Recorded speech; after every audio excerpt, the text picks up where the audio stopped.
Hello and welcome to YHTV's Trinity of Life. This is episode 22. I'm Christina Suzuma, your host of this program.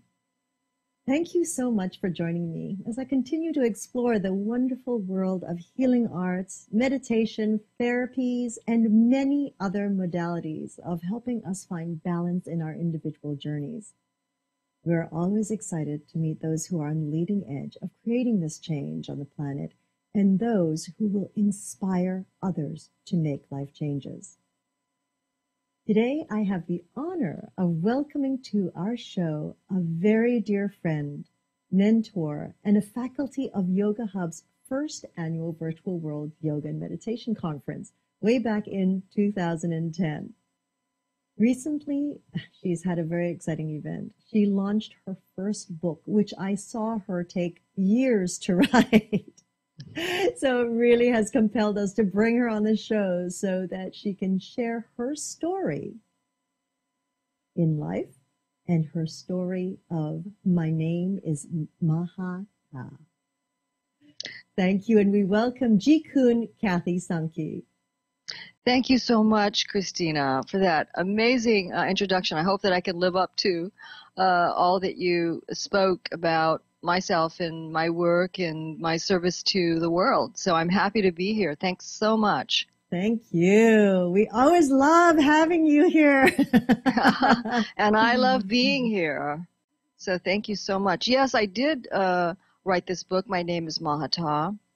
And it was actually published a year ago in August of 2011. So it will almost be a whole year since it came out. It was self-published.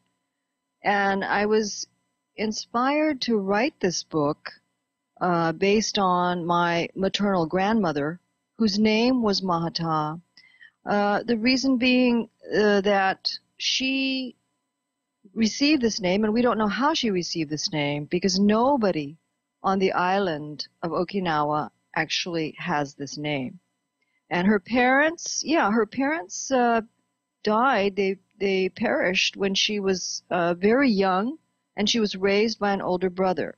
So that same factual information runs through this book. Although it is a novel, it is a book of fiction, I have woven historical facts through it. She was known by family members as a very wise woman. Mm-hmm. So she was just the perfect character to place in my book, mm-hmm. She receives in my book teachings from an old monk, for example, learning meditation, the meditation ultimately leads to information on Taoist alchemy. So that the monk does appear to teach her. She's also taught by three main matriarchs of our culture. It is a matriarchal culture, and so she is taught by a soothsayer who is known as Yuta in our culture. She is taught by a healer known as the Yabu. So this is where my own knowledge of Chinese medicine and healing come through. It comes through that particular character, the Yabu, the healer, where she learns various things. And then she also encounters a Noro, who is a high priestess. And the high priestess historically would actually guide the king. She would whisper into the ear of the king whatever she was able to learn about. She was connected to divine source, you could say. And so she was able to guide the king in making decisions and so on. And peace reigned throughout the archipelago. That's sort of an interesting theme also in my book, is the idea of peace, how we can move towards peace, how the people can gather together to bring about peace on the planet. Mm-hmm. Wonderful. So through your experiences in life, you've gathered all of that and brought it into your book. That's right. Yes, my background of Chinese medicine, I've been practicing for since 1985 actually, so quite Mm, a while. My Tai Chi practice also, I studied with Master Kai-Ying Dung of Los Angeles for 20 years. mm, So I bring martial arts in, the information of martial arts. I think what I find the most interesting aspects of the internal art form of Tai Chi through the old monk. The old monk doesn't only teach her meditation, but he teaches her meditation through movement, which is mm. what Tai Chi Chuan is. Um, and the soothsayer is quite interesting too. When I made a trip back to Okinawa, I wanted to interview a Noto high priestess, and it ended up that I went to this tiny island called Kudaka Island, which is just off the southeastern coast of Okinawa, where I met one of the last remaining Noto high priestesses, actually. Oh, And that island, Kudaka Island, is literally means island of the gods. And it was through Kudaka that the first Noto high priestess was said to have come. mm. So that was also quite fascinating. So I believe that she gave me information that you can't even find in anthropological works. Oh, my gosh. Anthropologists have come to study the high priestess and their work. And I've done my own research on the Noto high priestess, and nowhere in that research have I found direct information that I got from her. So I feel Mm. like I've gotten some interesting, very privy information that I'm also able to share with the reader. Well, don't you find with a lot of the cultures, it doesn't matter whether it be Asian or European, depending on who's doing the asking and depending on the connection that they feel, is when you actually begin to get pieces of the inner workings of what it was, Yes, it's true. right? Yes, And yes. I've been very, very lucky to be able to collect all of this information. hmm hmm so you actually went and spent some time on the island. And what does it take for these people to become a high priestess, for example? Right, right. And why is there only one remaining? I don't know that there's only one remaining. Hmm. It just so happened that I was fortunate enough to meet one of them, let's just say. Hmm. But as I said, it is a kind of divine connection that a woman has, and how a woman comes into becoming a high priestess is that she receives what's called shirashi, and that means it's kind of a notification to serve.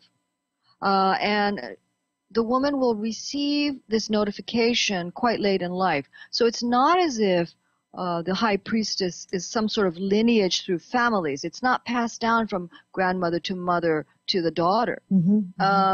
A woman must receive notification, and she somehow intuitively knows that that's her calling. Now, the notification is generally, in the culture, it's believed that the notification is a very bizarre occurrence. Sometimes women become very ill, for example, or feels that she's losing her mind or something like that happens. Now, in my case, coming into acupuncture healing, I also received shirashi. I was working at UCLA doing sort of administrative work in an office, and as I was driving into work one day, I came to a stop sign outside of Westwood, and off of UCLA campus, and it was like, Christina, it was like a baseball bat to the head. Wow. I knew that I was going to be an acupuncturist. At that moment. At that moment. Yeah, no questions, no if, ands, or should I consider it. And I got very excited. I realized that was my calling. And it was not until the first semester of acupuncture school, because I began right away. I began almost days after that.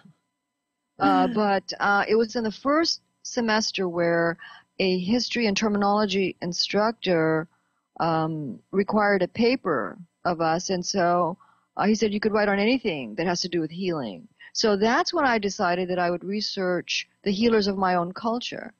And that's where I found the information about the notification, about the shirashi.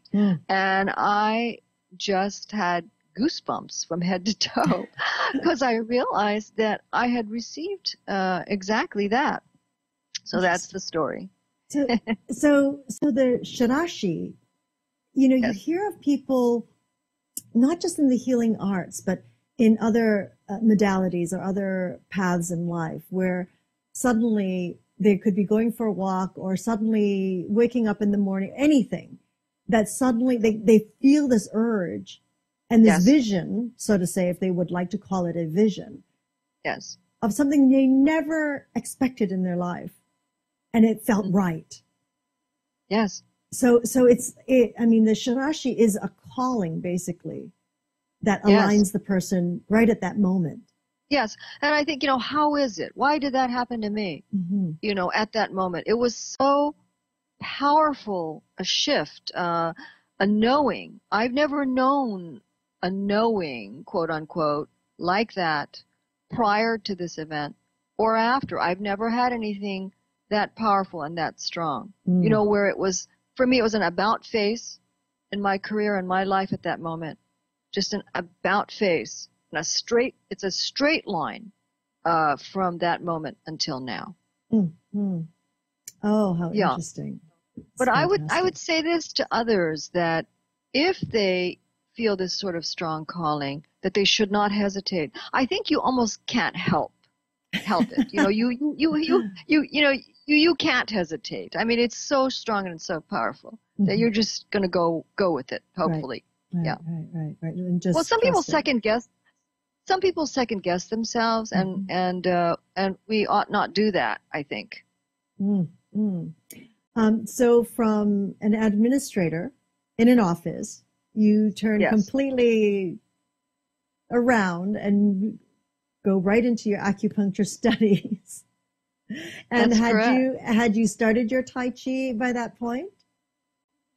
Yes, I had. And I think that may have been the portal, because I was maybe 3 years probably into the Tai Chi practice. And I'm going to guess that the important point here, as I look back, just this retrospective view of how my psyche could have been open to receive that, is that the meditation, that level that I achieved through the Tai Chi, probably had something to do with it. This quieting the mind and stilling the mind so that we can hear our own voice. Most of the time we're so distracted, we're so busy, and our eyes are darting about, and we have so much to do, that voice can be so subtle that we don't hear it. Yeah, and I think that by training ourselves through the various meditative techniques and processes, we can begin to quiet ourselves to that place that we're going to be able to hear ourselves. I know that what I said to you is that it was like a baseball bat to the head. That's true. That's a loud call. Yeah. That's true. But how do we open ourselves to receive that? I think we do have to, prior to that, do some training to quiet the mind. And of course, that's where my Zen training comes in. And I offer the instruction on how to clear the mind through the One Drop Zendo of Los Angeles that I run on Saturday mornings.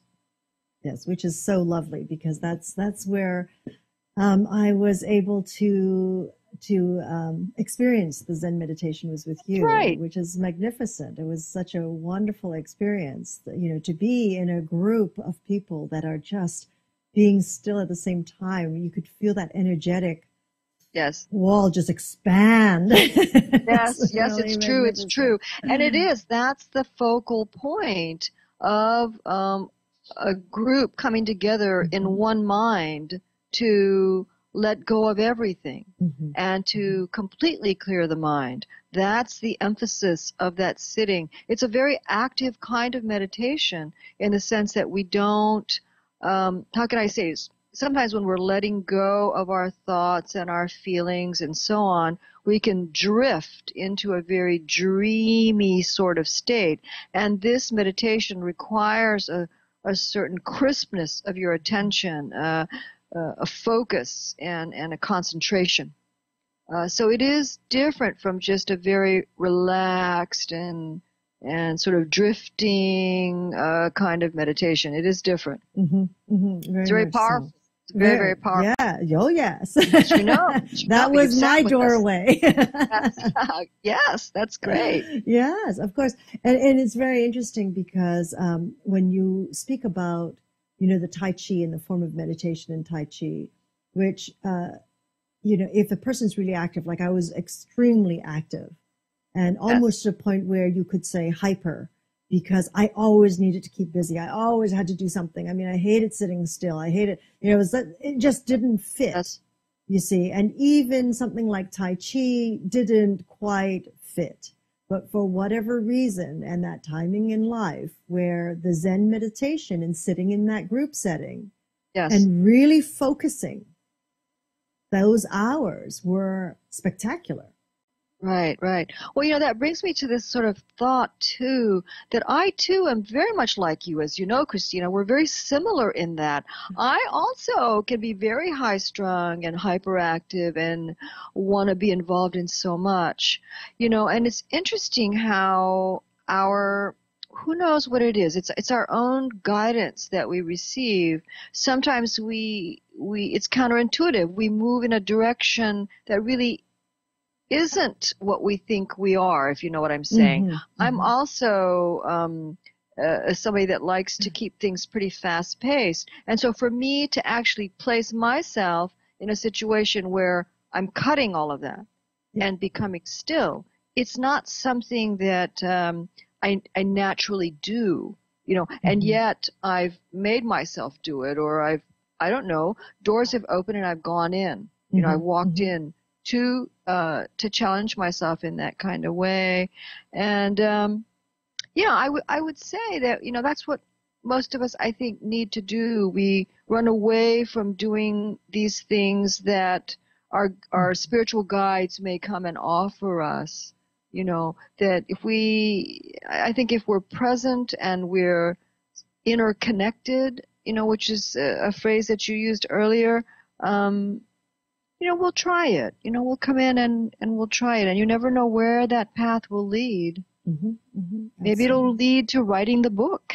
that I think is inside of many of us. It's this book too. I couldn't write it prior to this time. I had to sort of allow my experiences to come so that I would know more in order to be able to produce this book. Yes. And it's really wonderful, the human journey and what paths we choose to take, isn't it? Where I've heard people say to me, "You do what? You meditate?" It's like, yes, because if I don't meditate, I would not be able to move at this pace. There you go. Right? It's really the fuel injection. I call it my fuel injection, where you're still and the energies get grounded. Yes. And the clarity comes in so that you can continue moving at the pace that we move and experience all the things we want to experience. Yes, I think there's a lot of truth to that. We're able to do more by doing less. Yeah. Yeah. It does work. It does work that way.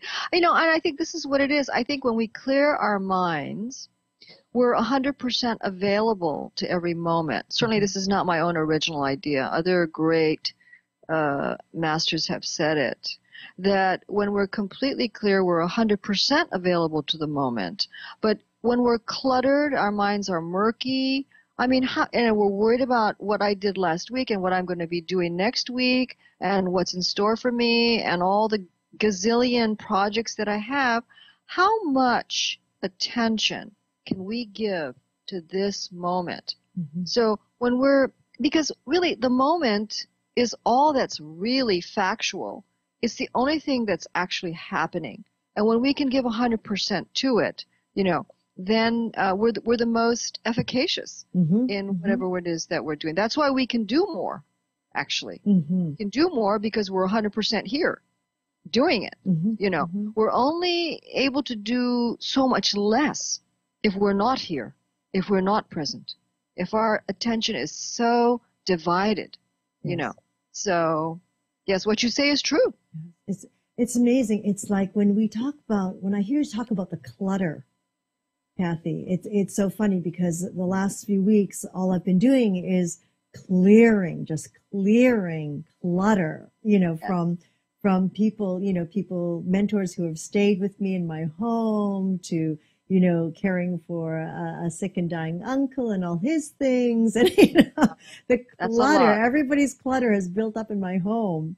And it was like, I need to clear this clutter. And it's almost, and when I'm clearing it, it's almost a form of meditation because it feels so good to be still and focused and in the moment of filing things in their proper place, of just putting things in a bin that is to go somewhere else. It's such a beautiful place to be.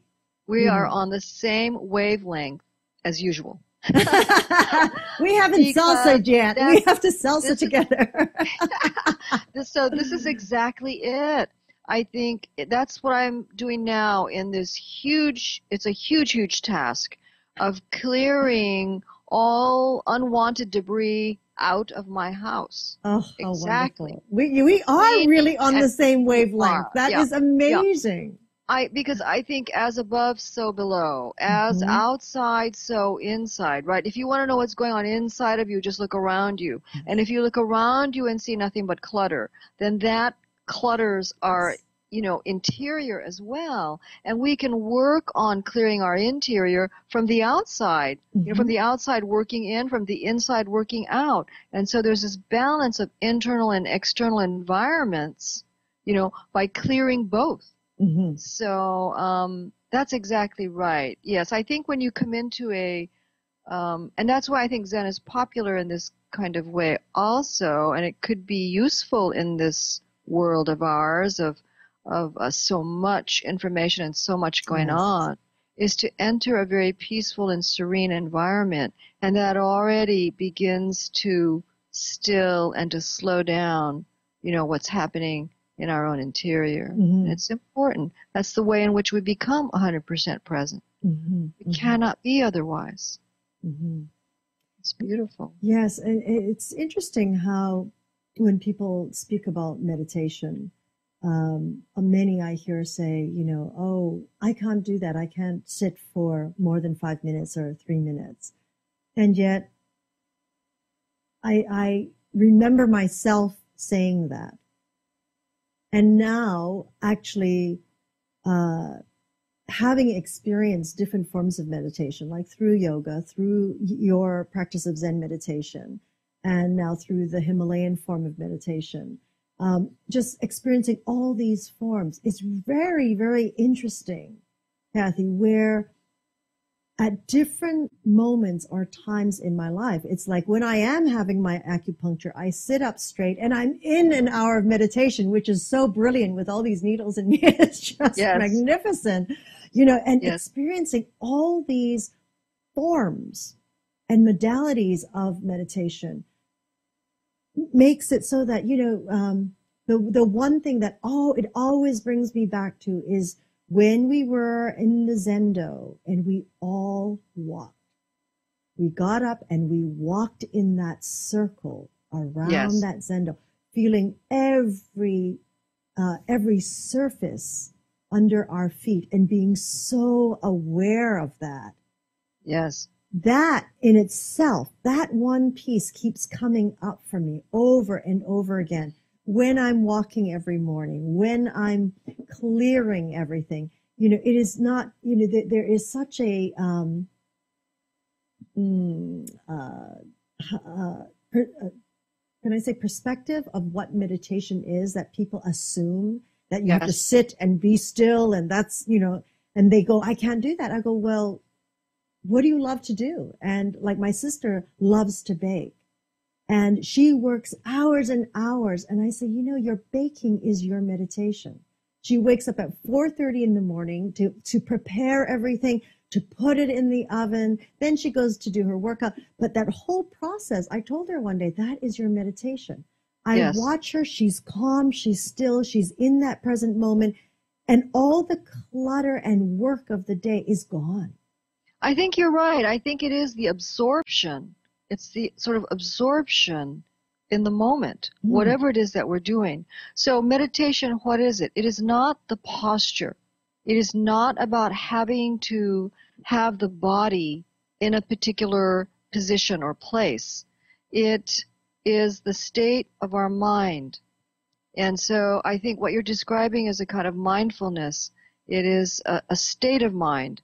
And unless we can take the state of mind that we cultivate on our cushions in a very, you know, still physical position, and if we cannot take that state of mind that we're cultivating on that cushion into the world, then it's all meaningless. It's completely meaningless. So that's exactly right. We're not doing it just to, how can I say, have some high state of mind while we're on the cushion, and then we go back to our very sort of murky, cluttered lives. That's not the point. You know, the point is to develop and to cultivate ourselves. But I wanted to bring in another point too, because I think your point of mindfulness is right on. It's important. There's something that I have found through this clear mind meditation, and Vipassana meditation is also quite similar to Zen in the sense that when we can sit for long hours, there's something that happens. It's difficult to do. We begin to access our pain because by sitting still, and if you've never done it before and you're a beginning meditator, it's painful. Let's face it. It's a lot of physical pain that comes. And I think for some people, it's also emotional pain that may arise. You know, things that they've been able to sort of sweep under the carpet. Suddenly, by sitting still, these things bubble up. And you can't ignore it because you're not engaged in conversation. You're not engaged in any kind of action or activity or anything. And you're sitting there and suddenly there's nothing you can do to stop these things from coming. The physical pain is very real, you know, and the emotional pain and blockages can also come. So I guess the point I'm getting to is that there is a cleansing and clearing of our emotional life, our psychological lives, you know, also.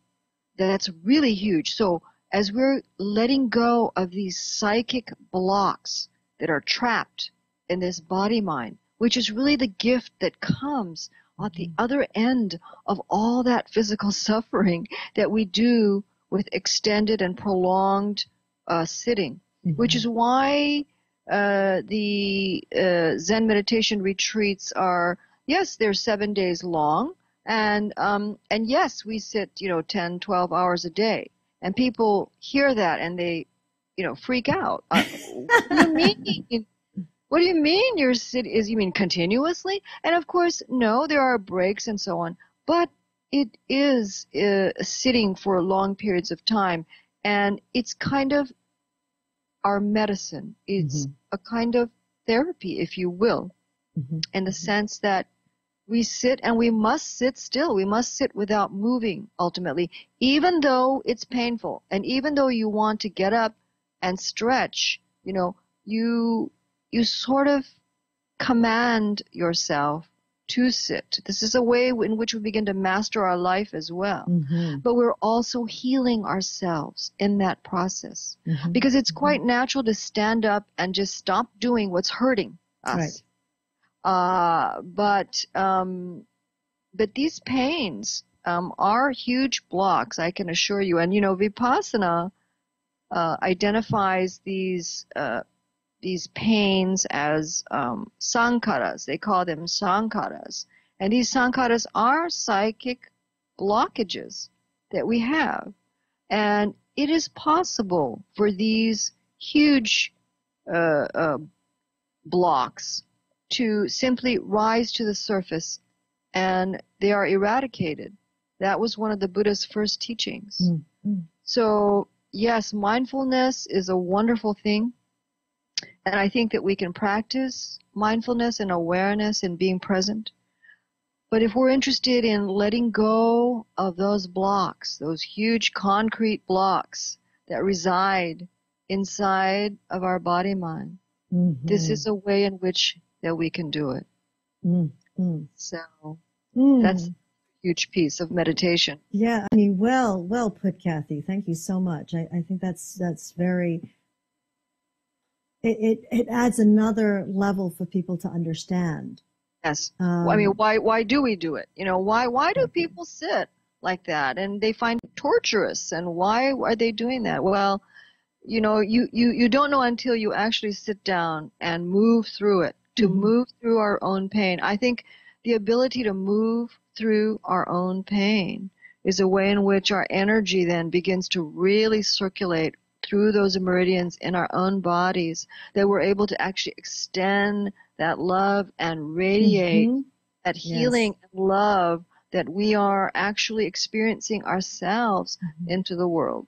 And the learning that endurance is very powerful, because there's so much, as you say, we get a little scrape and people are already, Yes. So after a while, it's all relative, isn't it? It's relative to what we experience. And it really, as you say, it forces us, yes, you get up sometimes and your legs are asleep. It is asleep. And yes, it's like after a while, you sort of shake it off and go, it's okay. Been there, done that. So why is this any worse? Or, it just is. You just keep moving through it. I think from the time we're born, it's quite natural to move away from our discomfort. We want to move towards pleasure and move away from discomfort. That's sort of a natural thing. It's an interesting thing to face our discomfort and to be with our discomfort. What happens then? Kind of an interesting question for us. And from my own experience, I do believe that our own healing, our own self-healing, and as you know yourself, our own self-healing is so critical in our ability to actually heal others. Oh, absolutely. We have to start here with the self. It's a way of mastering the self as well, because our ego that's been in charge since day one, moving towards pleasure only, always moving away towards our discomfort, away from our discomfort, is our own ego. And to master that, because I think ultimately, we're going to face our own death. We're going to face our own dying. And how do we do that? Our ego is going to resist in most cases. And when we do this level of training, it's a way in which we can be with that ego, because it never dies. This ego never dies. But, we can't get rid of it that easily. No. but hopefully, it can be managed to some degree. And I think that that's an important gift we can give to ourselves in this life. Yes, I agree. That's lovely. Kathy, would you say that your journey in your life so far, like with your Tai Chi, with your meditation, has actually brought you to writing this book to share with others and to actually inspire others? Yes, hopefully it's an inspiration to others. And of course, the disciplines that I've studied and practiced and so on come through the characters. I don't think there's any one of us that can write anything that doesn't have a piece of us in there. Mm-hmm. So it's yes, I think I'm sprinkled in there through probably all the characters. All the characters. Yeah, it's hard to, and so, it's written in first person as if I am speaking, and I am speaking through the voice of Mahataa. So, yeah, I hope that, certainly, there are people there who will, obtain this book and read it and be inspired by it. I've gotten wonderful feedback from the people who have read it, cover to cover. So, yeah, I hope that people will take advantage of the gift that is given here. And I certainly don't want to be, although I'm the author of this work, to say that it really comes from me, would be, only half the truth, because I do feel that it was inspired by Spirit. I think there is Spirit speaking through it, in the sense that each one of us carries memories in ourselves of all who have come before us. Mm-hmm. So, we are a resonance of our parents' parents, and so on. We can just simply go back in time, and we carry everything that they've ever known. And I think we can access that through meditation and dreams and so on, as you well know, Christina. So I believe that this book was written by all the ancestors. And not just my ancestors, but I think everybody's ancestors, because I think we're all always teaching and learning from each other all the time. We're giving and receiving constantly, not just from an intellectual level, but, from a vibrational level. Absolutely. As you know. Yeah. So, what am I? I mean, I'm sort of an accumulation of all, my entire history, and ancestral history, and all of my teachers and their ancestral histories. Can you imagine? I mean, we are all one. Here it is. Yeah. How we're Here, all one. right in this book. Here. I'm already telling you things that you already know. I mean, even in the book, I think that, when we come across truths, that's what happens. We sort of have our own little aha moments, because we already know. Mm-hmm. How can we not? I think, yes, we already know. Most of us do. It's just about whether or not we want to acknowledge it. Yes. You see, and this is, again, it's about creating that awareness. That just acknowledge the first thing as the first step, and then start to move to the next one and the next one. Because as we know, sometimes those are like that baseball bat, Kathy. They're walloping. Yeah. We have to be thankful for those little jolts in life. Baseball bats aren't little. I know that's an interesting image. I don't know where I plucked that, but it surely, because it was so huge. It was just so monumental. So, and colossal in my life. Yes. I mean, I have been in the right place at the right time to have been hit by 2 baseballs in my life, putting me into 2 different concussions. So when you said baseball bat, I was like, wow, that's really walloping. Thank goodness it wasn't literal. I know. I was like, wow, really it put perspective into place. Like, wow. Yes. Oh my goodness. So do you feel like there is another book that might be surfacing in the future, or? Absolutely. Yes? Absolutely. And it's been, as I said to you, almost a year since that first book was published. And it was my friends, and also it was coming from myself too, that I should just sit down and begin to write another book, whether it's a sequel or it's a prequel.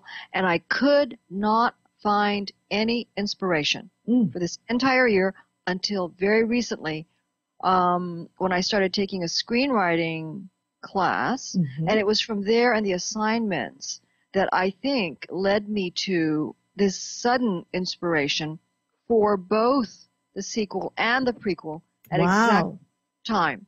So both are being written, actually. at the same time. Fabulous. So And this is oh my gosh, this is screenwriting. This may not be a novel this next time. It might be a screenplay. It could be. Yes. Well, it would be beautiful. Both inspirations have come. And I've done, I think, the teaching that I want to do through this Mahataa project. You know, My Name Is Mahataa, that project. And the prequel and sequel, I think, now can be adventurous and really fun. Not to say that Mahataa is not a fun book. It is a fun book. There is adventure woven through it. Yeah, absolutely. But prequel and sequel, I'm not sure. I think both those works will have lives of their own.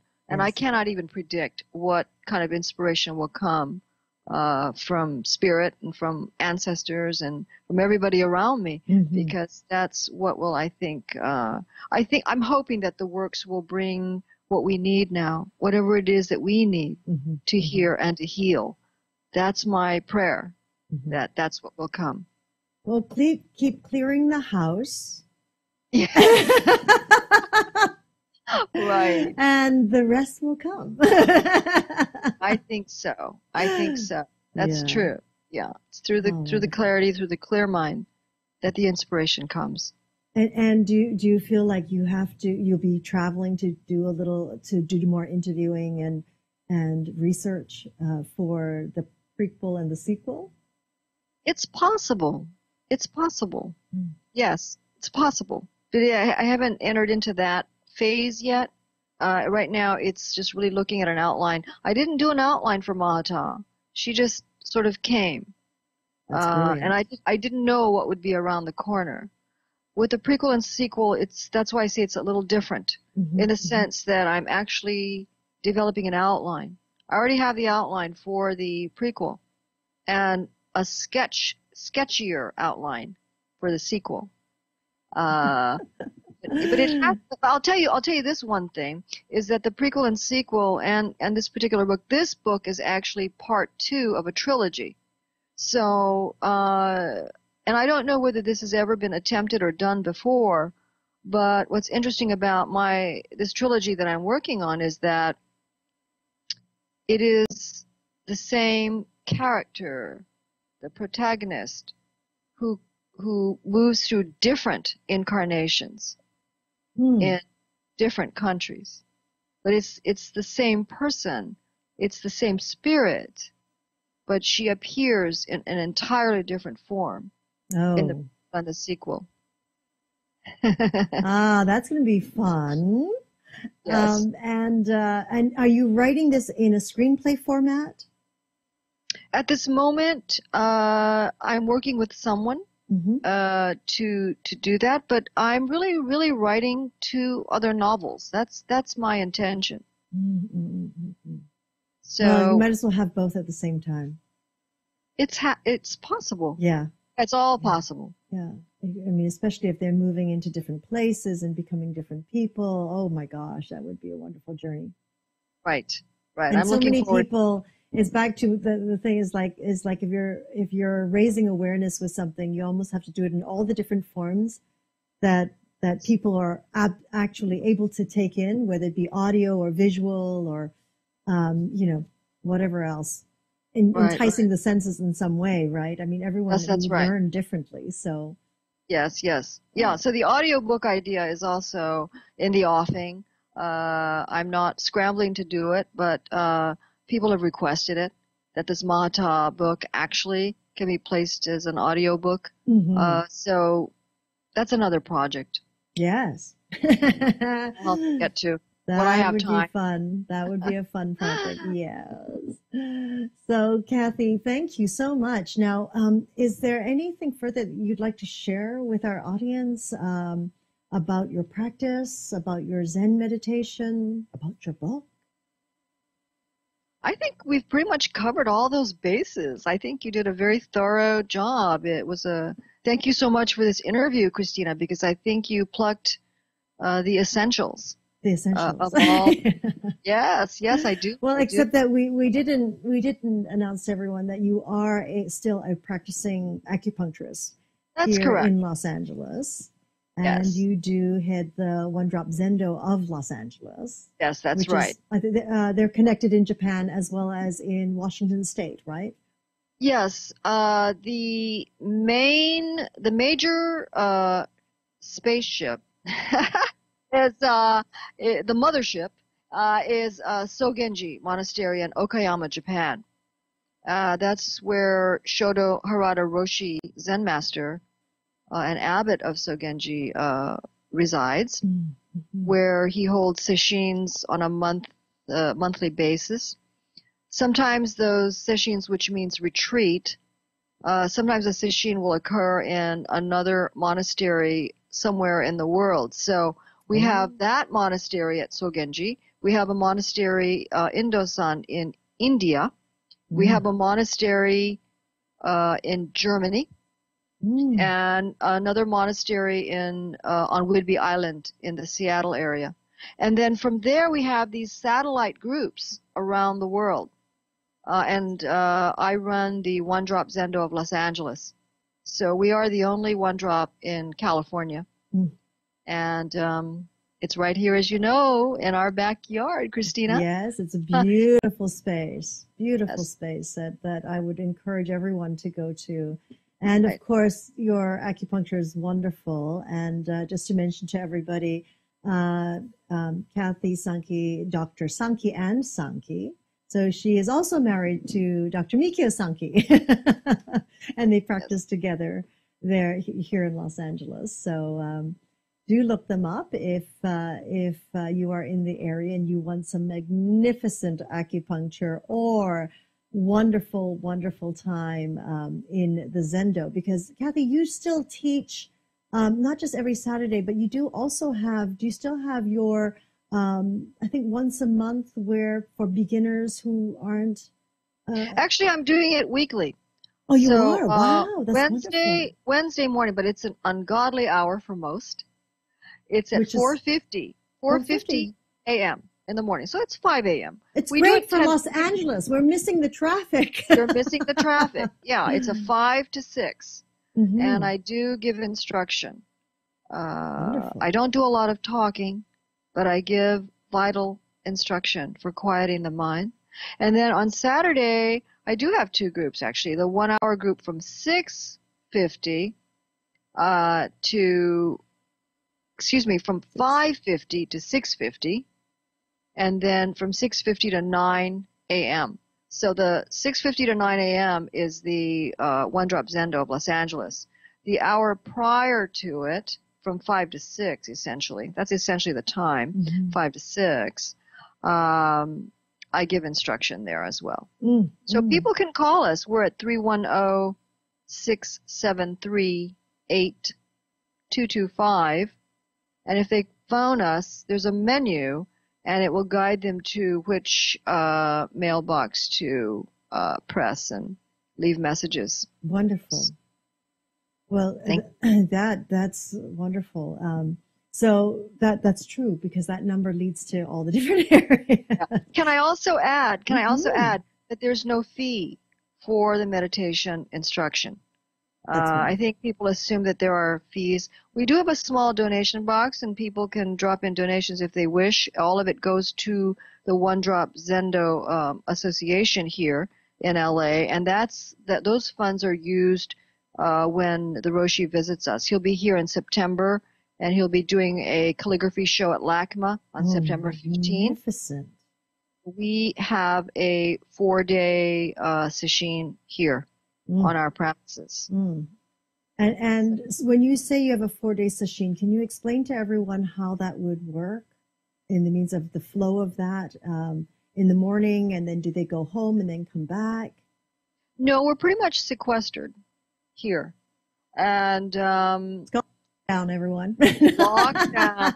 It is locked down. It is locked down. Well, and the reason why it's locked down is because unless somebody requires that they go home to sleep, we can allow that. We can allow for that.